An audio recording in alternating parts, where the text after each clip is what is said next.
चेतना radio 90.4 FM के studio में आज मेरे साथ हैं एक प्रतिभाशाली विद्यार्थी विनायक दत्ता। विनायक दत्ता न केवल शैक्षणिक क्षेत्र में बल्कि शैक्षणोत्तर गतिविधियों में अग्रणी रहे हैं।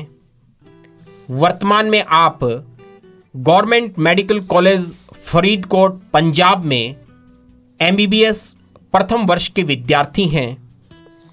विनायक दत्ता, आपका चेतना रेडियो के स्टूडियो में स्वागत है। बहुत बहुत थैंक यू सर। मैं खुद का इंटरव्यू देते हुए काफ़ी गौरवान्वित भी महसूस कर रहा हूँ। मैं आपसे सबसे पहले आपको चेतना रेडियो और चेतना रेडियो के श्रोताओं की तरफ से हमारे समाज में मेडिकल पढ़ाई में जो एक कठिन परीक्षा होती है उसे उत्तीर्ण कर फरीदकोट मेडिकल कॉलेज तक पहुंचने के लिए बधाई देता हूं। Thank you sir. और आपसे जानना चाहता हूं कि बचपन से लेकर इस मेडिकल कॉलेज की सीढ़ी तक का सफ़र आपने कैसे तय किया? सर बचपन से हमेशा से एक पॉइंट ये रहा है कि मेरी फैमिली ने मेरे को सपोर्ट किया है, चाहे वो खेलना कूदना हो, चाहे वो पढ़ना हो। तो जैसे जैसे मैं आगे बढ़ता रहा, मैं काफ़ी टाइम क्रिकेट भी खेला, काफ़ी टाइम फुटबॉल भी खेला, लेकिन एक टाइम आता है जब आपको अपनी हॉबीज़ से आगे बढ़कर आपको अपने करियर के बारे में सोचना होता है। तो जैसे ही हमने सोचा तो मेरी जो मदर है, जब मैंने मदर ने कहा कि तू डॉक्टर बन और तू कोटा जा। कोटा इसलिए जा क्योंकि एक है कि कोटा इज़ द नंबर 1, मतलब कोटा से ऊपर मेडिकल और इंजीनियरिंग की पढ़ाई के लिए कुछ भी नहीं है। तो मेरी मदर ने मेरे को कोटा भेजा। कोटा में एक बहुत बड़ा फैक्टर ये होता है, खासकर जो हमारे एग्ज़ाम में होता है, कि कंपटीशन बहुत भयंकर है। कंपटीशन नीट के एग्ज़ाम में 16 लाख बच्चे बैठते हैं और सिलेक्शन कुछ हज़ारों में होता है। और जैसे ही मैं कोटा गया, मैंने कोटा तैयारी करी, मुझे कोटा के टीचर्स ने काफ़ी मोटिवेट किया कि तू कर सकता है, तू कर। शुरू में नहीं भी हुआ, मैंने एग्ज़ाम दिया, नहीं हुआ, फिर एग्ज़ाम दिया, नहीं हुआ, लेकिन तीसरी बार जब इतनी मेहनत कर ली फिर हो ही गया सिलेक्शन। और फिर अब मैं एक अच्छे मेडिकल कॉलेज से पढ़ रहा हूँ। आपका स्कूली अध्ययन कहाँ हुआ? आपने आपकी प्रतिभा को वहाँ किस तरह से आपने प्रदर्शित किया, किस तरह से वो उभर कर आई? हमारे श्रोताओं को जरा इस तथ्य से अवगत करवाएं। मैंने अपनी स्कूली जो शिक्षा थी वो मैंने एसकेएम पब्लिक स्कूल संगरिया से करी। और एसकेएम स्कूल में मेरा तब स्कूली जो मेरा समय रहा उसमें मैंने ज़्यादा पढ़ाई पे मेरा फोकस नहीं था। मेरा ज़्यादा होता था खेलने में जाओ, खेलने में टूर्नामेंट्स खेलने जाओ। और ज़्यादातर मैं टूर्नामेंट्स भी अपने स्कूल को भी मैंने काफ़ी बार रिप्रेजेंट किया, और मतलब जितना खेलने का हो सकता था मैं खेला। पढ़ने पे मेरा शुरू में ज़्यादा ध्यान नहीं था। पढ़ने पे मैंने जब मैं 11th क्लास में हुआ तब मैंने मेन पढ़ाई पे फोकस करना शुरू किया। और चिकित्सक बनने का लक्ष्य कब तय किया?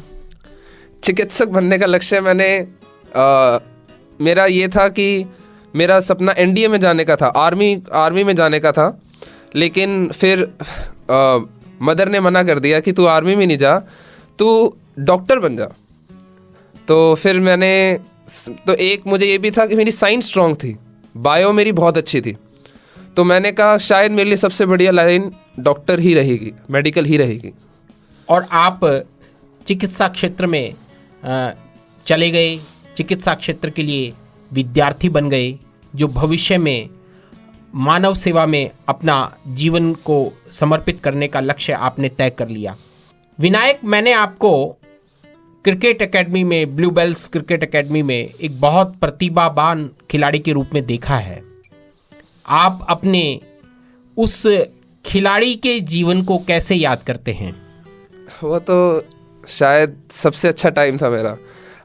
एक्चुअली जो क्रिकेट का जो मेरा समय था वो इतना अच्छा था, यहाँ तक कि जो कोच थे ब्लू बेल्स एकेडमी में, वो कोच मुझे घर से पिकअप करने आते थे और घर से पिकअप आके मुझे खुद मतलब वो मुझे लेके आते थे और मेरे को छोड़ के आते थे।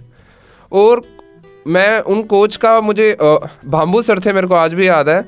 और उन्होंने जितना, और ख़ासकर ब्लूबेल्स एकेडमी ने जितना मेरा क्रिकेट में सपोर्ट किया, मैं आगे नहीं खेल पाया, मैं आगे नहीं जा पाया पढ़ाई की वजह से। लेकिन कहीं ना कहीं वो जो क्रिकेट में जितना मेरा सपोर्ट था, और आज भी मेरी रुचि क्रिकेट में उतनी ही है। और यहाँ तक कि जो भी हमारे कॉलेज में भी जितने भी टूर्नामेंट्स होते हैं, हमारी कॉलेज की टीम भी जाती है, तो उसके अंदर भी मैं क्रिकेट में एज अ फास्ट बॉलर आज भी खेलता हूँ। बहुत खूब। वापस पढ़ाई की दुनिया की ओर लौट आएं।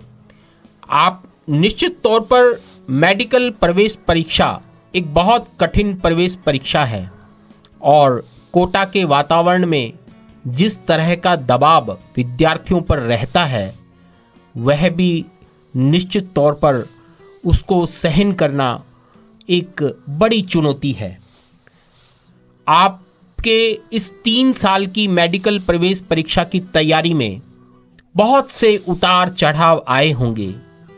उन उतार चढ़ावों को आप कैसे याद करते हैं? मेरी जो नीट की तैयारी थी, जैसे ही मैं कोटा गया था, तो जिस दिन मैं कोटा गया था उसके लगभग तीसरे चौथे दिन मेरी नानी माँ एक्सपायर हो गई थी। और नानी माँ के साथ मैंने पूरा बचपन बिताया, तो मैं नानी माँ का एक बहुत मतलब मेरे लिए बहुत स्पेशल थी वो। तो जैसे ही वो गई थी, कहीं ना कहीं मैं बिल्कुल टूट गया था। लेकिन फिर मैंने ये सोचा था कि अब मेरे को नीट निकालना है। फिर मैं उसी समय अगले दिन ही मैं कोटा चला गया, और कोटा जाके मैंने खूब पढ़ा। उतार चढ़ाव भी बहुत आते हैं, क्योंकि सिलेबस मेडिकल का बहुत ज़्यादा वास्ट है, और सिलेबस मुश्किल भी बहुत है, कंपटीशन भी बहुत है। आप हो सकता है आपके साथ जो पढ़ रहे हैं वो आपसे बहुत अच्छा कर रहे हो, तो आपको और टेंशन होती है कि वो तो इतना अच्छा कर रहा है, मैं क्या कर रहा हूँ। तो कोटा खासकर एक, अगर आप मेडिकल नॉन मेडिकल लाइन जो कंपटीशन वाली लाइन है जहाँ पे भी, वहाँ पे उतार चढ़ाव बहुत ज़्यादा होते हैं। मैंने जब पहली बार मेरा नीट दिया था तो मेरा सिलेक्शन नहीं हुआ था, लेकिन एक कहीं ना कहीं फैमिली सपोर्ट भी बहुत चीज़ होती है कि मेरी मम्मी ने उसी दिन मेरे को कह दिया कि कोई बात नहीं, जैसा हुआ हम देख लेंगे, अगला नीट दे, कोई बात नहीं। मेरा अगले नीट में मेरा सिलेक्शन 17 नंबर से रह गया था। तो जब मेरा 17 नंबर से सिलेक्शन रहा, 17 नंबर नीट में 4 क्वेश्चन होते हैं, तो मैंने कहा मैं बिल्कुल उस समय ऐसा हो गया था कि डिप्रेस्ड हो गया था कि मेरा 4 क्वेश्चन से सिलेक्शन रह गया। फिर मैं काफ़ी परेशान रहा, लेकिन उस समय में भी मेरी माँ का सपोर्ट था, नाना जी का सपोर्ट था कि कोई बात नहीं, जो होगा देखा जाएगा, तू एक और बार दे दे। और जब आपके फैमिली का आपके साथ खड़ी हो, आपके पीछे खड़ी हो, तो जितने भी उतार चढ़ाव होते हैं वो आप उनको सहन कर पाते हो। और अब जब मैंने तीसरा अटेम्प्ट नीट का दिया, मेरा सिलेक्शन हो गया। विनायक, जीवन में सफलता के पीछे बहुत से शिक्षकों का, परिवार के सदस्यों का हाथ होता है, जो आपको हर उस क्षण आपके साथ खड़े होते हैं जब आप दबाव की स्थिति में होते हो, जब लगता है सब कुछ खत्म हो गया, शायद हम सफलता को प्राप्त नहीं कर सकेंगे। बहुत से ऐसे शिक्षक भी होते हैं जो आपकी प्रेरणा का स्रोत बनते हैं।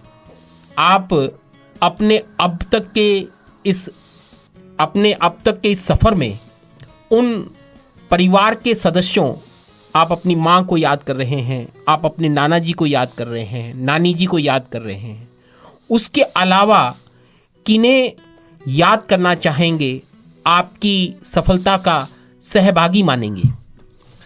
मैं कहीं ना कहीं, मुझे टीचर्स का बहुत हुआ। टीचर्स ने मेरे को बहुत मोटिवेट किया, उन्होंने हमेशा यही कहा कि मैं कुछ कर सकता हूँ। और अगर मैं अपने सबसे पहले टीचर की बात कर रहा हूँ तो वो आस खान सर हैं। आस खान सर ने सिंस द बिगिनिंग, मतलब मेरी स्कूली टाइम से उन्होंने मुझे बहुत मोटिवेट किया कि हाँ तेरे को तो बनना ही है, तेरे को तो बनना ही है। और हर बार, यहाँ तक कि जब मैं कोटा गया, कोटा में भी जब भी मैं कोटा से आता हूँ या जब मैं कॉलेज से आता हूँ, मैं कोशिश करता हूँ कि मैं आस खान सर से मिल के जाऊँ। आस खान सर का एक बहुत बड़ा इम्पोर्टेंस रही मेरी लाइफ में।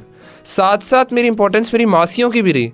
मेरी मासियों ने मेरा इतना सपोर्ट किया, जब भी मैं कुछ बीमार हो जाऊँ, कुछ भी हो जाए, कुछ लगे कि यार नहीं हुआ सिलेक्शन, मेरी मासी कहती कोई बात नहीं, जहाँ तक हमसे हो पाएगा हम देख लेंगे। यहाँ तक कि जब मेरे सिलेक्शन नहीं हुआ था, मेरे प्राइवेट एडमिशन की बात हुई थी, तो मेरी मासी कहती कि अगर कुछ भी थोड़ी एक्स्ट्रा पेमेंट लगे हम देख लेंगे। तो जब आपके फैमिली आपके साथ है, टीचर्स आपके साथ हैं, कोटा के टीचर्स बहुत सारे, अनुराग सर थे, बहुत सारे टीचर्स थे जिन्होंने मेरा इतना साथ दिया कि आज भी मैं उनको फ़ोन करता हूँ, आज भी वो हंस के कहते हैं और आज भी वो अपने स्टूडेंट्स को बताते हैं कि हाँ, एक विनायक दत्ता है, वो हमारा स्टूडेंट है, हमारा छात्र रहा हुआ है। तो उससे देख के बहुत अच्छा लगता है। आपने अपनी मौसियों के सपोर्ट की बात कही। निश्चित तौर पर मैं आपके साक्षात्कार में आपकी मौसी डॉक्टर ज्योति दत्ता को भी याद करूंगा, जो कि हमारे बीएससी पाठ्यक्रम में हमसे काफ़ी सीनियर थी और स्कूली और कॉलेज एजुकेशन में, और उन्होंने भी चिकित्सा क्षेत्र में अपना कैरियर बनाया। निश्चित तौर पर कहीं न कहीं वो भी आपकी प्रेरणा की स्रोत रही होंगी। बिल्कुल रही, बिल्कुल। ज्योति मासी जो थी, उनका फिरोजपुर में आज के टाइम पे हॉस्पिटल है। आज मैं उनको देखता हूँ, आज मैं अपने मौसा को देखता हूँ, तो मैं ये देखता हूँ कि एक डॉक्टर के पास कितने पेशेंट्स आ रहे हैं। और ख़ासकर मेरी जो मासी हैं वो गायनेकोलॉजिस्ट हैं, वो देख रही है, वो डिलीवरीज कर रही हैं, कई छोटे बच्चों को डिलीवरीज कर रही है। मेरे जो मौसा है, ही इज़ एन ऑप्थेमोलॉजिस्ट, वो आंखों का इलाज कर रहे हैं। अब आंख इतनी नाजुक चीज़ है, उसके अंदर मशीन से ऑपरेशन करना is a very tough work, but एक पेशेंट की लाइफ को भी इन्फ्लुएंस करना इतने बड़े ढंग से, ये भी एक बहुत बहुत बड़ी बात है, और ये सिर्फ डॉक्टर प्रोफेशन में ही है। बहुत खूब। अब मैं इससे हटकर एक बात करना चाहूँगा। कोटा के वातावरण में जो लाखों विद्यार्थी तैयारी कर रहे हैं, कुछ उस मुकाम पर पहुंच पाते हैं, कुछ नहीं पहुंच पाते। कई बार बहुत सी दर्दनाक घटनाएं भी सुनने को मिलती हैं। आप उन सब विद्यार्थियों के लिए प्रेरणा का स्रोत हैं जो आपकी तरह सफल होना चाहते हैं।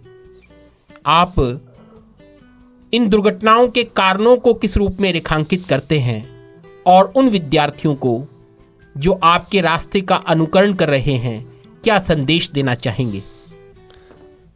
कोटा का जो समय होता है वो एक स्ट्रगल फेस होता है, लेकिन स्ट्रगल आपको आपकी लाइफ में कभी ना कभी करनी ही पड़ती है, तभी आप सफल होते हो।